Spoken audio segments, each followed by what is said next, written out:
sembah, mengucap selamat, menyusun senyum sambil menyapa. Bahagia bisa online ke kota Rengat, jumpa Sesiom dan Secie di Wihara Paramita. Sekapur sirih saya haturkan, semoga diterima dengan sepadan.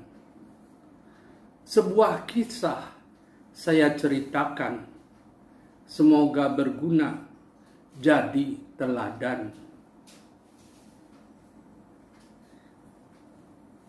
Para Sesiom, para Secie sekalian, kisah ini adalah sebuah cerita yang sudah lama sekali. Kejadiannya bahkan sebelum kehidupan Guru Agung kita, Buddha Gautama. Jauh sebelum itu. Diceritakan pada masa yang lama sekali itu, ada seorang pemuda kaya raya yang bernama Sumedha. Dia tinggal di kerajaan Amarawati. Pada suatu hari, Sumedha menerima warisan dari orang tuanya yang telah wafat.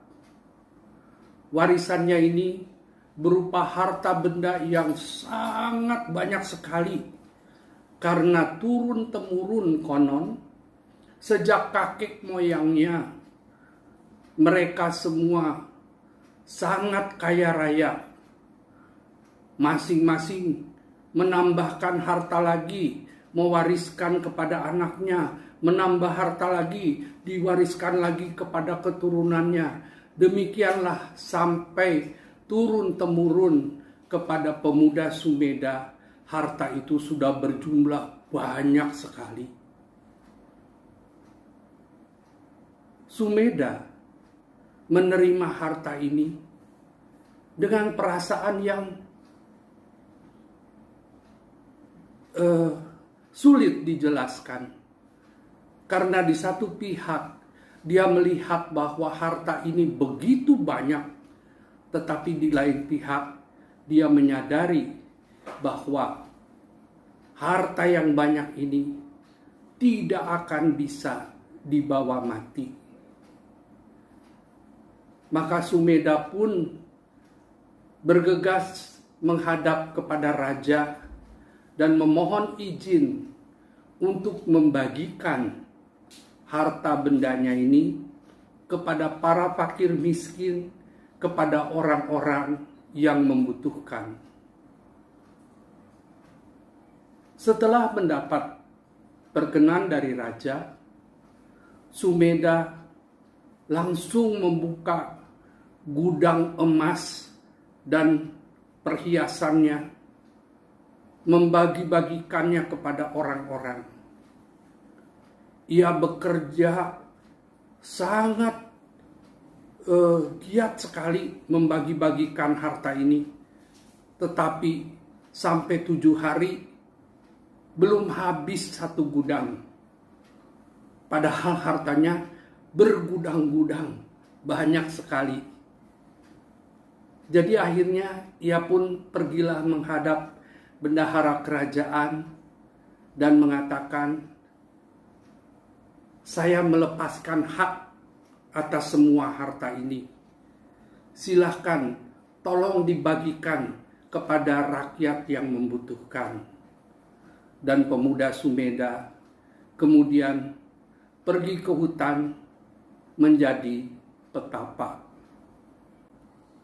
Saka, yaitu raja para dewa, menyuruh dewa yang bernama Wisakama untuk menyediakan segala kebutuhan petapa Sumedha selama beliau bertapa di hutan.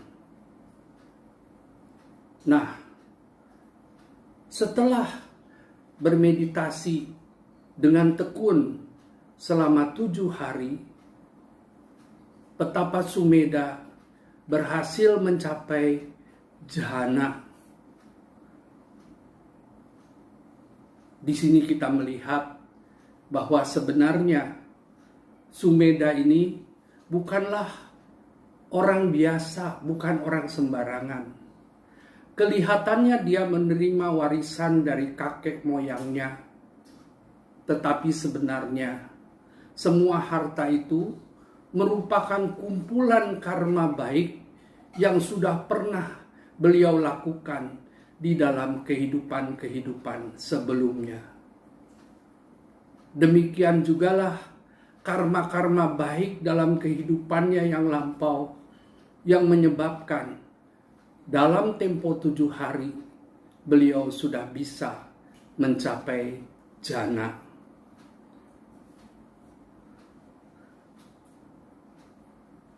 Pada suatu hari, Petapa Sumedha pergi ke kota Amaravati untuk pindah patah. Di sana beliau melihat bahwa seluruh kota sedang sibuk sekali. Maka ia pun bertanya, ada apa? Mereka menjawab bahwa Buddha Dipangkara berkenan menerima undangan raja dan akan berkunjung ke Amaravati. Karena itu mereka sibuk mempersiapkan segala sesuatunya supaya kedatangan Buddha ini bisa disambut dengan layak. Petapa Sumedha agak bingung. Dia belum pernah mendengar kata Buddha sebelumnya. Sehingga dia pun tidak mengetahui siapa Buddha dan mengapa disambut sedemikian hebat. Tetapi ia merasa bahwa ini adalah suatu kesempatan yang baik, dan karena itu dia meminta kepada orang-orang itu semua. Dia berkata, saya juga mau ikut bergotong royong untuk menyambut kedatangan Buddha. Bagaimana caranya? Maka orang-orang kemudian memberikan tugas kepada Petapa Sumedha untuk membersihkan sebuah lembah yang akan dilalui oleh rombongan Buddha Dipangkara. Lembah itu ternyata adalah bekas rawa-rawa, sehingga kondisinya penuh lumpur, licin, sulit untuk dilalui orang. Sebenarnya karena Petapa Sumedha sudah mempunyai kemampuan gaib, dia bisa saja mempergunakan superpowernya, mempergunakan kegaibannya untuk mengelola lembah itu sehingga dengan cepat bisa menjadi jalan yang baik. Tetapi Petapa Sumedha mengetahui bahwa kalau dia mempergunakan kekuatan gaib, maka pahalanya tidaklah sebesar kalau dikerjakan dengan tangan sendiri. Maka Petapa Sumedha kemudian bekerja sendiri, mengangkut tanah dari mana untuk menguruk lembah tersebut sehingga bisa menjadi padat dan layak untuk menjadi jalan bagi rombongan Buddha Dipangkara. Beliau sedang asik bekerja, tahu-tahu rombongan sudah tiba di lembah. Sepotong tanah masih berlumpur. tanpa banyak pikir panjang, petapa Sumeda rebah berbaring di tanah, merelakan dirinya diinjak oleh Buddha yang maha luhur. Spontanitas ini adalah suatu perbuatan yang sangat luar biasa, ya. Dan karena itu Sumeda mengetahui sambil dia berbaring di tanah, dia mengetahui bahwa kalau nanti Buddha menginjak tubuhnya melintas di atas supaya tidak kotor kena lumpur, maka dengan jasanya itu Sumeda akan bisa mencapai tataran arahat. Tetapi kemudian Sumeda menolak dan bertekad, saya tidak mau pahala yang ini. Yang saya inginkan adalah saya ingin menjadi seperti Buddha di Pangkara untuk menolong orang banyak, untuk kesejahteraan orang banyak. Buddha di Pangkara mengetahui tekad yang muncul di dalam diri Sumeda. Dan Buddha di Pangkara mengatakan, baiklah, kelak di kemudian hari Sumeda akan menjadi Buddha. Buddha di Pangkara kemudian memberikan 8 genggam bunga melati kepada Sumeda. Dan perbuatan ini diikuti oleh rombongan para arahat yang menyertai Buddha di Pangkara. Ternyata para arahat ini banyak sekali, rombongannya besar. Katanya ada 400.000 arahat yang ikut serta di dalam rombongan tersebut. Masing-masing juga memberikan 8 genggam bunga melati, sehingga bunga melatinya menjadi banyak sekali, satu tumpukan yang tinggi. Dan kemudian petapa Sumeda duduk di atas bunga melati sambil merenungkan perbuatan-perbuatan baik apakah, kebajikan-kebajikan apakah yang perlu ia sempurnakan supaya kelak bisa menjadi Buddha. Nah, berdasarkan perenungan petapa Sumeda itu, beliau pun mengetahui jenis-jenis kebajikan yang perlu dilakukan oleh seorang bodhisattva untuk dalam rangka usahanya mencapai kebuddhaan. Kebajikan-kebajikan itulah yang disebut dengan nama paramita. Sekuntum bunga mekar di pagar, lebah berlalu mengisap madu. Cerita ini kita tunda sebentar. Dengarlah dulu sebuah lagu.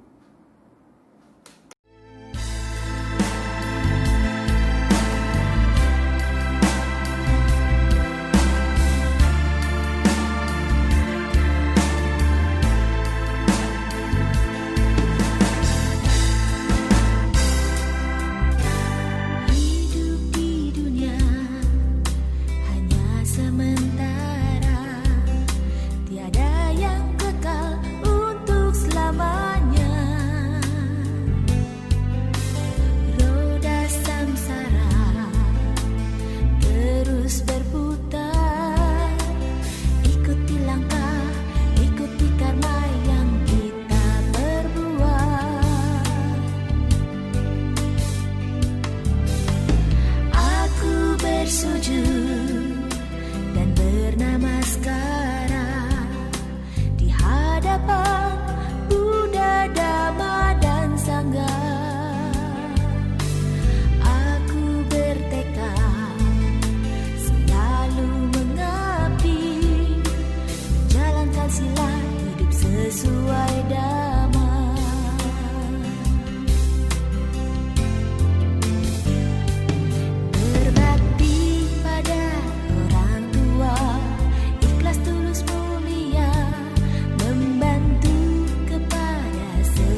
Demikianlah Sesiong dan Sejie, kita tahu bahwa paramita adalah jenis-jenis kebajikan yang perlu dilakukan, yang perlu disempurnakan oleh seorang bodhisattva untuk mencapai kebudaan.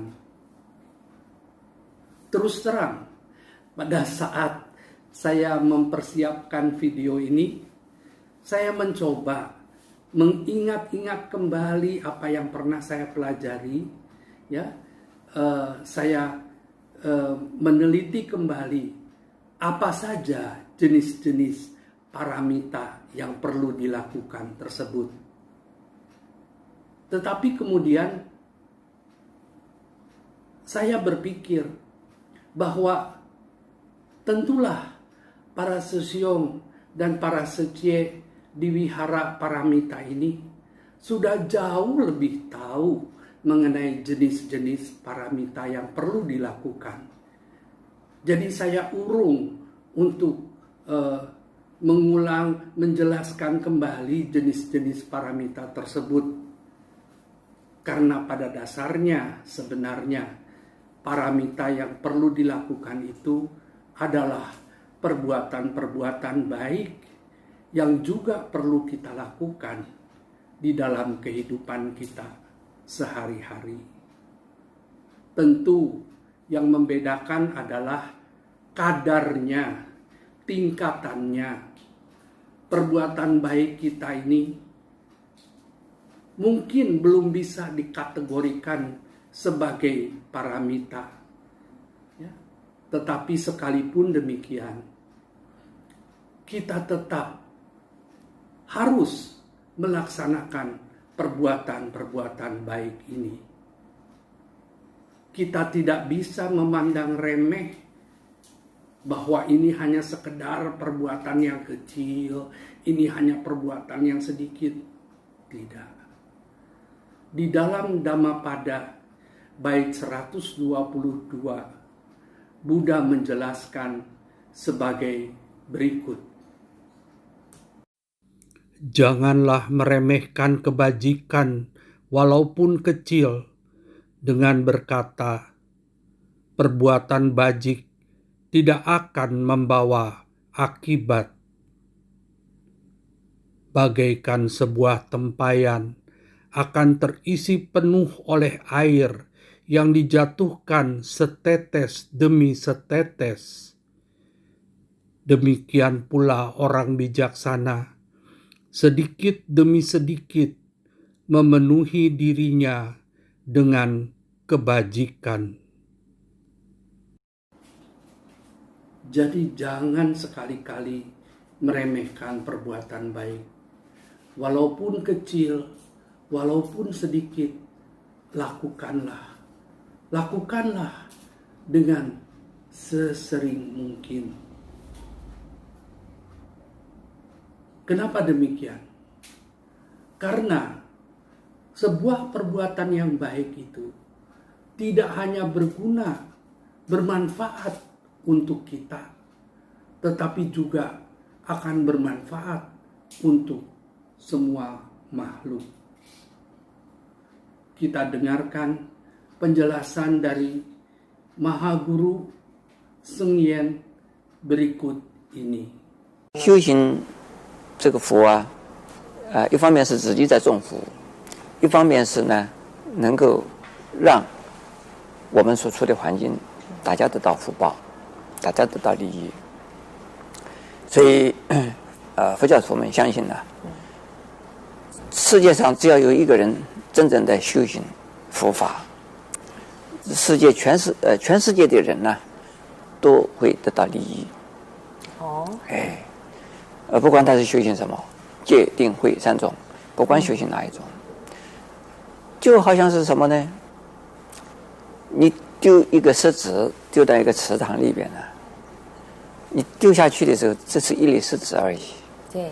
可池塘的那个涟漪啊，会一圈一会圈扩散出去，对，一直扩散到这个池塘的边缘为止，整个池塘都会受到它的影响。因此，只要有一个人修行，他就是能够影响到全部的众生。 Demikianlah sedikit yang bisa saya sampaikan. Sayang disayang, sumur di ladang. Bolehlah kita menumpang mandi. Sayang sekarang kita cuma bisa memandang. Semoga kita bisa bertemu lain kali. Kalau ada jarum yang patah, jangan disimpan di dalam hati. Kalau Aki ada berkata yang salah, mohon dimaafkan sepenuh hati.